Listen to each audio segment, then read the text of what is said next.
E aí, pessoal, tudo bem com vocês? Eu espero que vocês estejam maravilhosamente bem. Hoje eu lhes trago uma partida do Fabiano Caruana. É a primeira análise de partida dele que eu estou trazendo no canal. E o objetivo de eu trazer essa análise, além do fato de que a partida é maravilhosa, você certamente vai aprender uma coisinha ou outra com ele, é que o torneio dos candidatos está chegando aí e eu quero hypar vocês pro torneio. Ele começa essa semana e certamente é uma das melhores épocas do ano para ser fã de xadrez, tá beleza? Eu acredito que o Fabiano Caruana vai ser o nosso próximo campeão mundial. Eu acho que ele muito provavelmente vai vencer o torneio e depois vai vencer Jim Liren e se tornar o campeão. Então vamos que vamos. Deixa claro sua opinião nos comentários se você discorda de mim e deixa o seu like nesse vídeo caso você queira me apoiar. Sergei Karyakin comandando as peças brancas joga peão em E4 e Fabiano Caruana joga peão em E5.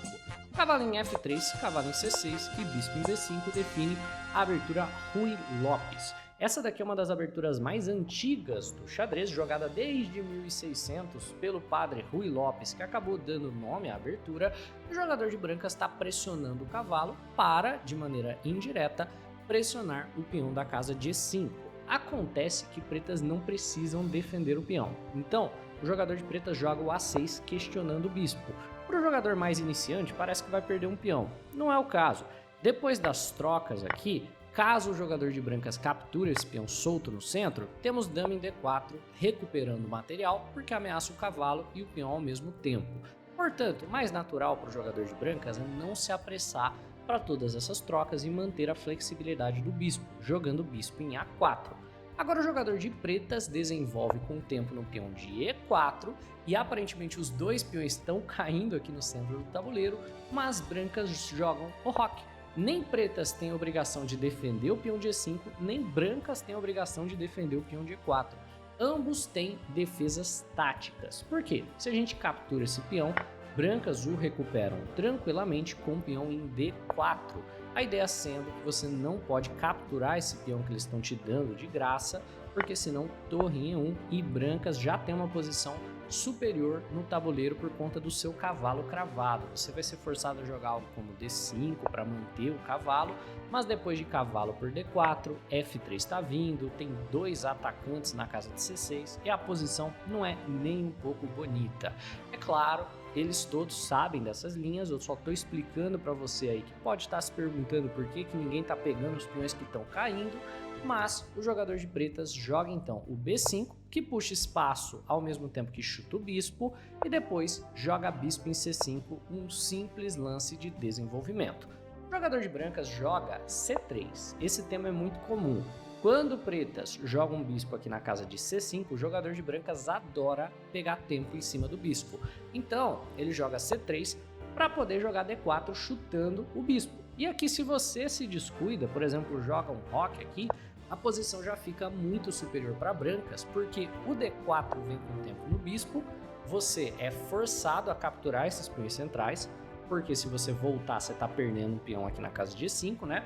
Então você acaba se forçando a capturar o peão, e o jogador de brancas tem dois peões contra 0 aqui no centro do tabuleiro, e aí ele vai começar a chutar as suas peças e forçar você a desdesenvolver tudo. Então esse peão C3 parece um lance inocente, mas ele vem com uma ameaça e força o jogador de pretas a fazer um lance um pouco comprometedor. Pretas tem que jogar D6, que parece que é um lance que não afeta negativamente a própria posição, mas desdefende o cavalo de C6, e isso pode ser um tema no futuro, bem como enfraquece a casa de D5, tá beleza? Temos o D4 chutando o bispo, que volta para a casa de B6, e temos bispo em E3 por parte das brancas. Você vê que as brancas não estão defendendo o peão de E4 nunca. Por quê? Porque se cavalo toma em E4, lembra que eu falei que o cavalo estava solto? Bispo em D5 é uma maneira tranquila de ganhar material. Então, você nunca pode ficar muito ganancioso aqui e pegando peões na abertura na Ruy Lopes, viu? Sempre tem algum teminha para recuperar o material. Por isso que brancas simplesmente deixam o material solto e desenvolvem o bispo para a casa de E3. Roque das negras, cavalo em D2 e bispo em B7 aqui por parte das brancas, desenvolvendo seu bispo para pressionar o peão de E4. O jogador de brancas joga a torre na casa de E1 E aqui nós temos um tema bem interessante, certo? Nessa posição, pretas podem jogar de N maneiras, mas o Caruana escolhe jogar de maneira bem moderna. O que é que ele vai fazer?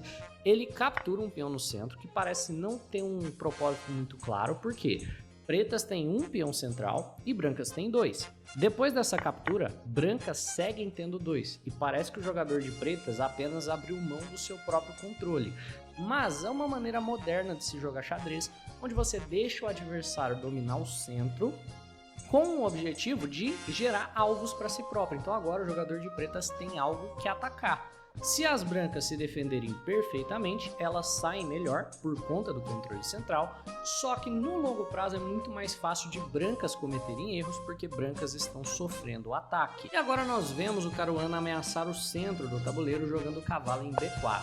Esse lance libera o bispo aqui, a ameaça dos bispos para cima dos peões. Os peões estão bem defendidos, mas ele tem uma outra ideia, que é sair da frente do peão de C e ameaçar uma infiltração aqui na casa de D3. Ideia sendo que se o jogador de brancas permitir, o cavalo entra na casa de D3, imediatamente com duplo na torre, no peão, e depois a gente vai jogar C5, C4 e fazer uma avalanche de peões na ala da dama, certo? No entanto, o jogador de brancas não permite a entrada do cavalo em D3, Karyakin joga dama em E2, ficando de olho nessa casa, e vem o C5 por parte das pretas, questionando então esse centro das brancas. Brancas têm duas escolhas, ou você captura esse peão, ou você o avança, não dá para mantê-lo aqui, porque o jogador de pretas tem várias maneiras de pilhar pressão na casa de D4. O que acontece? Se você captura, aí você abre mão do seu controle central como jogador de brancas e você dá de bandeja aqui para o jogador de pretas uma maioria de peões de ala da dama, que significa que ele vai poder gerar um peão passado no futuro, que ó, 3 contra 2, diz a lógica de que se você trocar esses 3 por esses 2, sobra um para o jogador de pretas. Então pretas num final de jogo tem a ameaça de um peão passado na ala da dama, ao mesmo tempo que o jogador de pretas vai poder fechar o bispo branco jogando C4 aqui no futuro. Se você joga D5, o C4 vem de maneira imediata. Depois da troca, por exemplo, esse bispo não tem futuro nenhum. Ó, esse bispo vai jogar por onde? Vai jogar aqui pela casa de D1, né, desconectando torres, atrapalhando completamente a posição. O jogador de pretas aqui, ó, já tem um alvo para atacar, sendo o peão de E4, torre E8 e... bem, simplesmente acabou. A posição é muito superior para o jogador de pretas. Portanto, Karyakin não pode avançar imediatamente, não pode tomar também. O que ele faz? Ele chuta o cavalo e depois que o cavalo volta para a casa de C6, botando pressão no peão, ele avança dessa vez com o tempo no cavalo. E não se engane, C4 não funciona. Se você jogar C4 aqui na posição, você tem 3 peças alinhadas na diagonal e você certamente vai sair perdendo mais material do que o seu adversário, tá? Então, quando ele avança, tem que mexer o cavalo. Só que não foi tudo à toa. Olha só, quando ele avançou, ele definiu em partes a estrutura de peões e ele gerou para si próprio uma fraqueza. O peão de E4 agora está fraco. E ele é o nosso alvo, basicamente o restante da partida.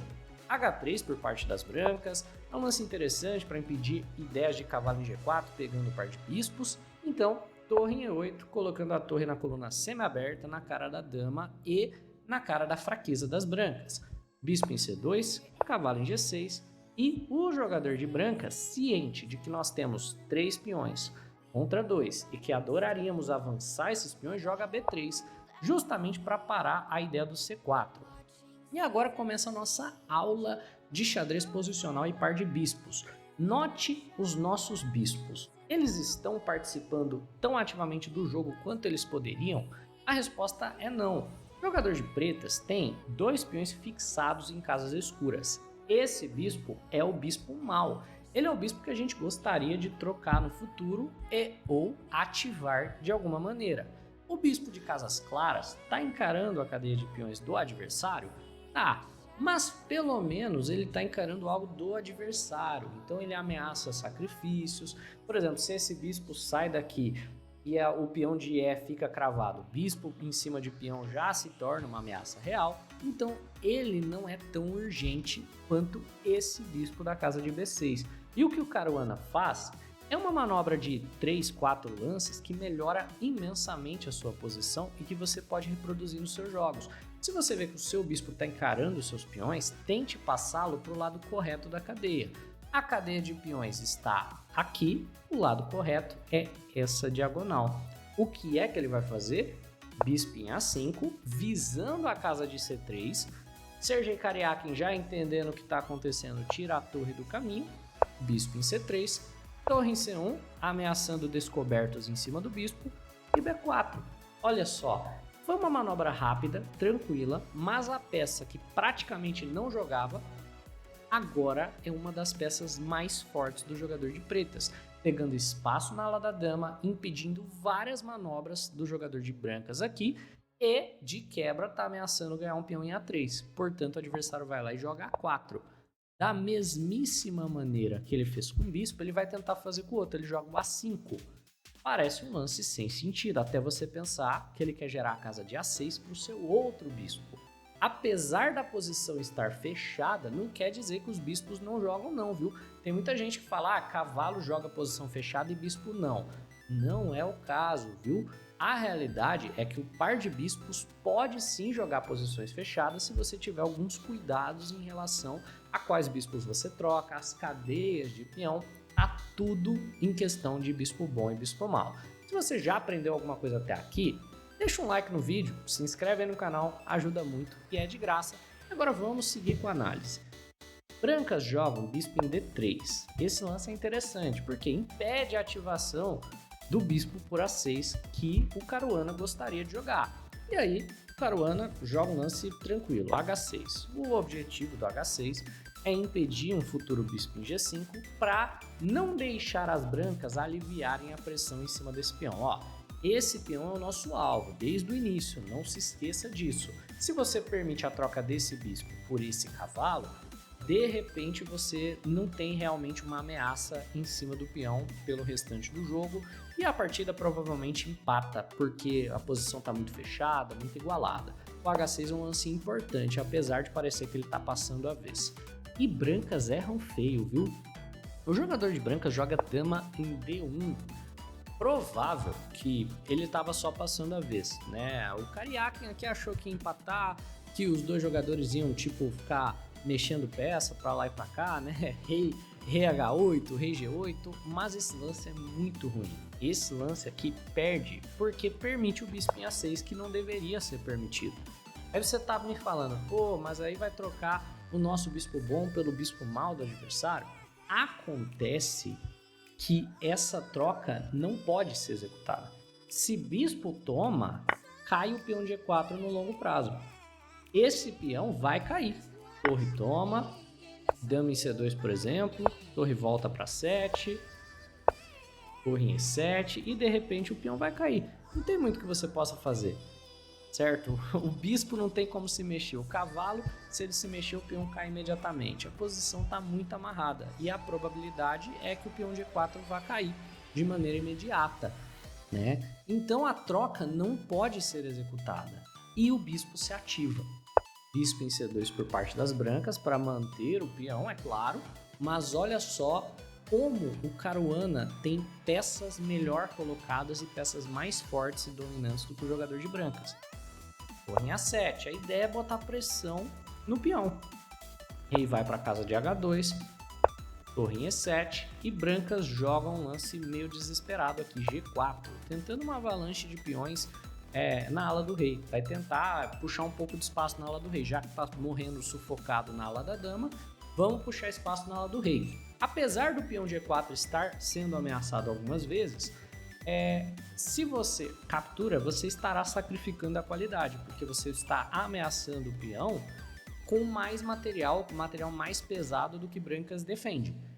E se você pensa que capturar aqui é um mau lance, eu vou te mostrar que o material é relativo no xadrez. Cavalo toma em E4 é um lance excelente, porque nessa posição, caso o adversário capture o nosso cavalo de bispo, por exemplo, ou tome de cavalo, torre toma, e ele capture a nossa torre de bispo, nós temos uma posição que não pode mais ser contestada. Esse bispo tem domínio total e completo das casas claras e é impossível qualquer peça do jogador de brancas pisar não somente nessa diagonal, mas na diagonal que o bispo escolher jogar. Esse é o tipo de posição ideal para o par de bispos, e esses bispos vão dar um baile tático nas torres do jogador de brancas. O que acontece? Brancas jogam dama em C2, dama em E7, defendendo a torre na casa de G1, tranquilo. Caruana vai lá e faz o quê? Torre toma bispo.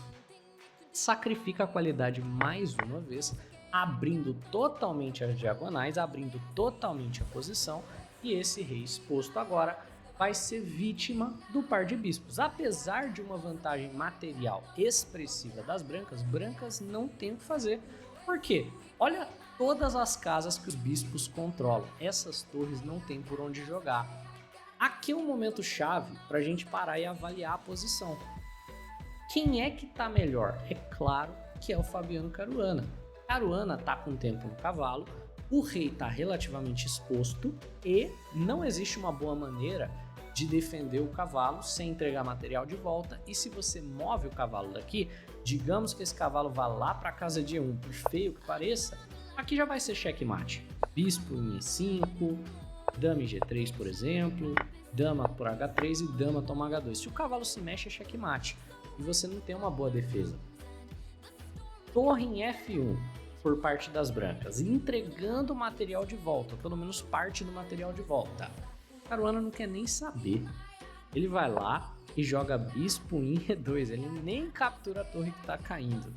Ele adiciona mais um atacante no cavalo que está segurando uma ameaça de checkmate. Dama em F5 por parte das brancas, querendo segurar o cavalo mais e mais, e agora bispo em D3 com tempo na dama.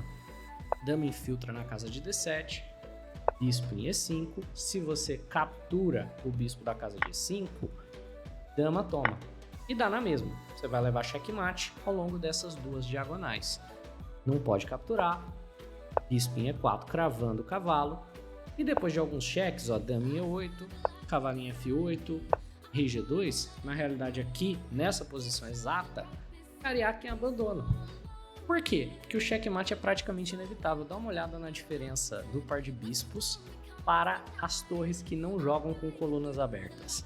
Dá uma olhada na segurança dos reis. Esse cavalo vai cair e não tem o que você possa fazer para impedi-lo. Se você caminha o rei para frente, tem uma sequência bonita, ó. Dama em E2 e se você nessa posição defende de torre, bispo toma em F3 é checkmate. Muito bonito. E se o rei volta, é claro, dama em H2 é checkmate apoiado pelo bispo. Esse é o jogo do possível futuro campeão mundial. É isso, pessoal. Eu espero que essa partida tenha sido muito instrutiva para você em termos de par de bispos. Eu espero que vocês tenham curtido a partida. Um abraço e até a próxima.